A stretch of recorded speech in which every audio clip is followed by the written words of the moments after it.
అందరికీ welcome to our channel. Previous సెషన్లో మనం ఆపరేటర్స్కి సంబంధించి assignment, relational and logical operators గురించి చూసాం కదండి. ఈరోజు రిమైనింగ్ టాపిక్స్ చేసేద్దాం. Assignment operator.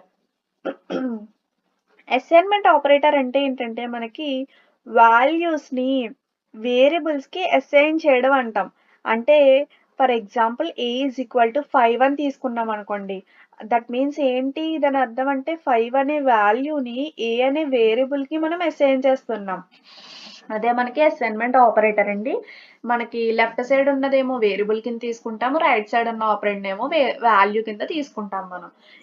ఈ వేరియబుల్ వాల్యూ ఇది ఏదైతే అసైన్ చేసుకుంటామో దానికి మస్ట్ అండ్ షుడ్ గా మనం ఏం చేస్తాము, 5 అనే వాల్యూ ఇంటీజర్ టైప్ అయితే డేటా టైప్ అనేది మస్ట్ అండ్ షుడ్ గా మెయింటైన్ చేస్తాం, మనం డిక్లేర్ చేసుకుంటాం అనమాట. లేదు అనుకుంటే కంపైలేషన్ జరిగినప్పుడు మనకి ఎర్రర్ వచ్చేస్తుంది.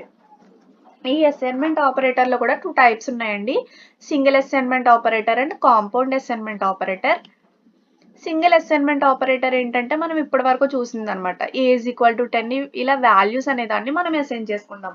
అంటే సింబల్ అనేది మధ్యలో మనకి వాల్యూకి వేరియబుల్ కి మధ్యలో ఒక సింబలే ఉంటే సింగిల్ అసైన్మెంట్ అంటాం. 2 ఉన్నాయనుకోండి అప్పుడు కాంపౌండ్ అసైన్మెంట్ ఆపరేటర్ అంటాం.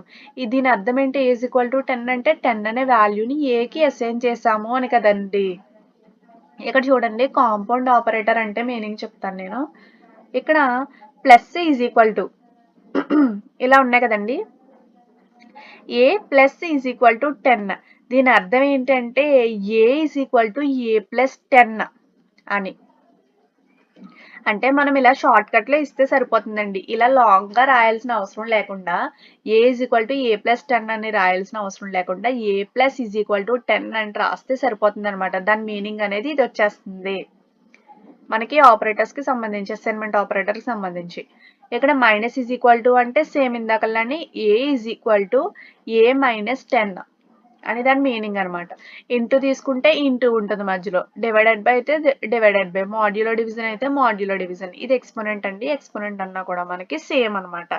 ఏ exponent is equal to A into exponent 10 అనమాట. ఇలా మనం అసైన్ చేసుకుంటాం. దీనికి సంబంధించి ఒక ఎగ్జాంపుల్ చూడండి. Sum of first 10 numbers. First 10 numbers యొక్క సమ్ ఎంత అని. ఇక్కడ మనం 3 వాల్యూస్ తీసుకున్నాం. I comma N comma sum అనేది 0కి తీసుకున్నాం. ఫస్ట్ ప్రింట్ ఎఫ్ ఇచ్చాం. ఎంటర్ ఏ నెంబర్, ఒక నెంబర్ అనే దాన్ని ఎంటర్ చేయాలి. నెంబర్ ఏదైతే ఎంటర్ చేస్తామో ఆ ఎంటర్ చేసింది ఎన్ లోకి వెళ్తుంది. స్కాన్ చేసాం. For I is equal to 1, I less than or equal to N, I plus plus. ఈ ఐ ప్లస్ ప్లస్ గురించి కూడా నేను నెక్స్ట్ చెప్తాను చూడండి. ఇక్కడ కండిషన్ ఇచ్చాం, sum plus is equal to I అని. దీని మీనింగ్ ఏంటి, మనకి sum is equal to sum plus I length అయితే ఉంటుందో ఆ వాల్యూని ప్లస్ చెయ్యాలి అని. ఇక్కడ మొత్తం చేసిన తర్వాత సమ్ ఆఫ్ ఫస్ట్ 10 నెంబర్స్ అని చెప్పేసి మనకి పర్సెంటేజ్ రీడ్ చేస్తుంది. సమ్ ఎంత అయితే ఉంటుందో అంత వాల్యూ ఇస్తుంది అనమాట. ఇక్కడ నేను మీకు ఈ స్టేట్మెంట్ తెలియడం కోసం ఈ ప్రోగ్రామ్ రాశాను అనమాట, అంతే. ప్రోగ్రామ్స్ వచ్చినప్పుడు నేను డీటెయిల్ గా చెప్తానండి. ఇక్కడ జస్ట్ ఎగ్జాంపుల్ కోసమే నేను మీకు ఎక్స్ప్లెయిన్ చేస్తున్నాను. Next conditional operator. ఈ కండిషనల్ ఆపరేటర్ ఏంటి అంటే, ఇఫ్ మనం ఇప్పటి వరకు if statement and else statement ఇవి రాసాం కదండి, ఈ రెండింటిని కూడా రీప్లేస్ చేయడం కోసమే కండిషనల్ ఆపరేటర్. ఇందులో మనకి క్వశ్చన్ మార్క్ అండ్ ఈ డాట్స్ 2 డాట్స్ అనేవి ఉంటాయండి. ఇక్కడ చూసారు కదా, ఇలా ఎగ్జాంపుల్ ఏ గ్రేటర్ దెన్ బి, ఇది ఒక కండిషన్. మనకి క్వశ్చన్ మార్క్ అనేది ఇఫ్ కింద పనిచేస్తుంది. ఈ కండిషన్ అనేది మనకి ట్రూ అయితే ఏ అనేది ప్రింట్ అవుతుంది. ఫస్ట్ ఏదైతే ఉంటుందో అది ప్రింట్ అవుతుంది క్వశ్చన్ మార్క్ తర్వాత. నెక్స్ట్ ఇది ఏంటి అంటే ఎల్స్ కింద పనిచేస్తుంది అనమాట. ఎల్స్ ఈ కండిషన్ అనేది ఫాల్స్ అయితే బి అనేది ప్రింట్ అవుతుంది అనమాట. ఇక్కడ చూసారు కదా ఎగ్జాంపుల్, బిగ్గెస్ట్ ఆఫ్ 2 నెంబర్స్ యొక్క ఎగ్జాంపుల్ అనమాట. ఇంట్ ఏ కామా బి కామా బిగ్ అని చెప్పి 3 నెంబర్స్ ఇచ్చాము. 3 వేరియబుల్స్ ఇచ్చాము. 2 నెంబర్స్ ని ఎంటర్ చేయమన్నాము. ఆ 2 నెంబర్స్ ని రీడ్ చేసాము. ఇక్కడ చూసారు కదా బిగ్ లోకి మనకి ఏ వాల్యూ రావాలి, ఏ గ్రేటర్ దెన్ బి. ఈ కండిషన్ ట్రూ అయితే ఏ ప్రింట్ అవుతుంది, ఆ కండిషన్ ఫాల్స్ అయితే ఎల్స్ అనే స్టేట్మెంట్ ద్వారా మనకి బి అనేది ప్రింట్ అవుతుంది అనమాట. ఇక్కడ స్టేట్మెంట్ ఇచ్చాము. Next increment are decrement operator. ఈ ఇంక్రిమెంట్ ఆర్ డిక్రిమెంట్ ఆపరేటర్ అంటే ఏంటంటే మనకి ఇందాక నేను మీకు ఒక ప్రోగ్రామ్ చెప్పాను. ఈ ప్రోగ్రామ్ చూసారు కదా, సమ్ ఆఫ్ ఫస్ట్ 10 నెంబర్స్లో i++ అని ఇచ్చారు. అదే ఇప్పుడు ఇంక్రిమెంట్ ఆర్ డిక్రిమెంట్ ఆపరేటర్ అన్నమాట. ఇందులో మనకి 4 టైప్స్ ఉంటాయి. Post increment, post decrement, pre increment and pre decrement.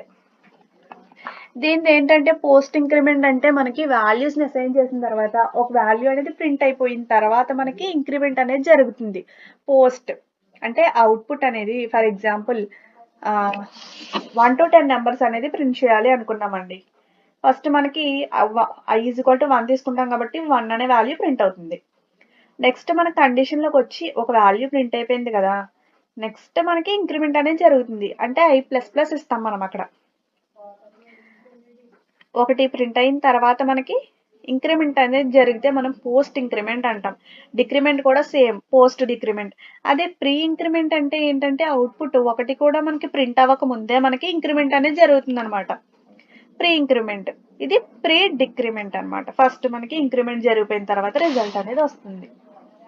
Next bit wise operator. ఈ బిట్ వైజ్ ఆపరేటర్ ఏంటి అంటే బిట్ లెవెల్ ఆపరేషన్స్ని పెర్ఫామ్ చేయడం కోసం. బిట్ వైజ్ అంటే మనకి 0s and 1s మీద క్యాలిక్యులేషన్స్ చేసినప్పుడు మనం బిట్ వైజ్ ఆపరేటర్ అని చెప్తాము. ఇందులో మనకి bitwise and bitwise or XOR not complement left shift and right shift అని చెప్పేసి ఇన్ని టైప్స్ అనేవి ఉంటాయండి. ఇది చూడండి, బిట్ బై బిట్ సేమ్ ఇందాక లాజికల్లో మనం 2 యూజ్ చేసాం కదా, అది నార్మల్ మన నెంబర్స్ ఇచ్చినప్పుడు. ఈ బిట్ వైజ్ ఆపరేటర్ ఏంటంటే 0, 1s వీటిని తీసుకున్నప్పుడు అంటే కంప్యూటర్ లాంగ్వేజ్లో మనం ఆపరేషన్స్ని పెర్ఫామ్ చేయాలి అనుకున్నప్పుడు ఈ బిట్ వైజ్ అండ్ కానీ ఆర్ ఇవన్నీ యూజ్ చేస్తాం అనమాట. Same and A or B, A XOR అంటాం, ఎక్స్పోనెంట్ వాల్యూ అనమాట ఇది. నెక్స్ట్ సిమిలర్, ఇది complement. Bitwise left shift and right shift. ఇలా మనకి కొన్ని టైప్స్, బిట్ వైజ్లో కొన్ని టైప్స్ అనేవి ఉంటాయి. ఇక్కడతో మనకి కాన్సెప్ట్ ఆపరేటర్స్ కాన్సెప్ట్ అనేది ఫినిష్ అయిందండి. రిమైనింగ్ టాపిక్స్ అనేవి నెక్స్ట్ సెషన్లో చూద్దాము. అర్థమైందని అనుకుంటున్నాను. మీ ఫ్రెండ్స్ ఎవరికైనా హెల్ప్ అవుతుంది అనుకుంటే వాళ్ళకి షేర్ చేయండి. Thank you for watching. Subscribe.